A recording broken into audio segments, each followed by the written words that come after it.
On the morning of June 7, 1992, a young man walked into his mother's house in Springfield, Missouri, and found it exactly as if everyone had just stepped out for a minute. The lights were on. The coffee cups were on the counter. The hair curlers were still plugged in. The beds were made. And on the answering machine, there was a message. A man's voice, recorded the night before, saying something that would haunt this case for 3 decades. The women who lived there are gone. They were. All 3 of them. And no one has ever found out what happened to them. This is the mystery of the Springfield Three.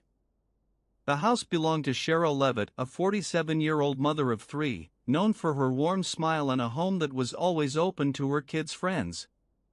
The night before, her daughter Suzie Streeter had graduated from high school. Suzie was 19, she'd been held back a year, and she was the light of her mother's life. That night, after the ceremony, Suzie and her best friend Stacy McCall went to a series of graduation parties. Stacy was 18, a star athlete, and had just graduated too. They partied into the early hours. And since it was too late to drive home, Stacy decided to stay the night at Suzie's house. 3 people went into that house that night. 2 of them were never seen again. Sherrill Levitt was divorced, worked nights as a nurse, and was described by everyone who knew her as level-headed. Not the type to vanish. Suzie Streeter had just walked across the stage in her cap and gown. She had a boyfriend, a future, and a mother who adored her. Stacy McCall had plans to start college in the fall. Her parents were waiting for her to come home that morning. 3 ordinary women. 1 ordinary house. And then nothing. When investigators went through the house, they found something that made no sense. The front door was unlocked. Sherrill's car was in the driveway with her purse still inside it. Suzie's car was there too. Inside the house, the women's wallets, cash, and jewelry were untouched. Cigarettes sat in an ashtray. A curling iron was still warm. This was not a robbery. This was not a runaway. The only thing missing from that house was the people. And there was no sign of a struggle, no blood, no broken glass, no forced entry.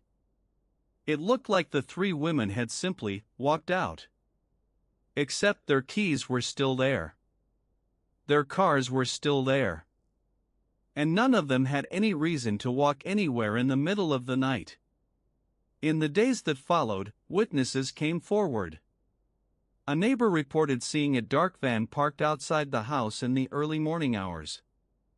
A truck driver said he saw 3 women matching their descriptions with a man at a convenience store on the edge of town. One of the women, he said, looked like she was crying. Police dug into Suzie's recent life and found something troubling. In the weeks before her graduation, Suzie had been seen with a mysterious older man. Investigators questioned him. He denied everything. And without bodies, without evidence, without witnesses who could agree, the case began to stall. Over the years, the Springfield Three became one of the most famous missing person cases in America. TV shows covered it. Detectives worked it. And in 2003, a man serving a life sentence in Texas for an unrelated crime made a stunning confession. Robert Craig Cox claimed he and an accomplice had kidnapped the 3 women, murdered them, and dumped their bodies in a lake. The case seemed solved. Until the details fell apart. Cox's story contradicted the evidence. He failed a polygraph. He recanted, then reconfessed, then recanted again. Prosecutors ultimately decided his confession was worthless. The families were left with a different kind of torture, the hope of answers, taken away twice. In 2019, a house on East Del Mar Street was demolished. The land went quiet. But the mystery never did. Every year, on the anniversary, the families hold out hope. The Springfield Police Department says the case is still open. New tips still come in. 3 women went into a house one night in 1992 and never came out. The lights were left on. The coffee cups were left on the counter. And somewhere, still playing on an old answering machine, is a message that got everything right. The women who live there are gone.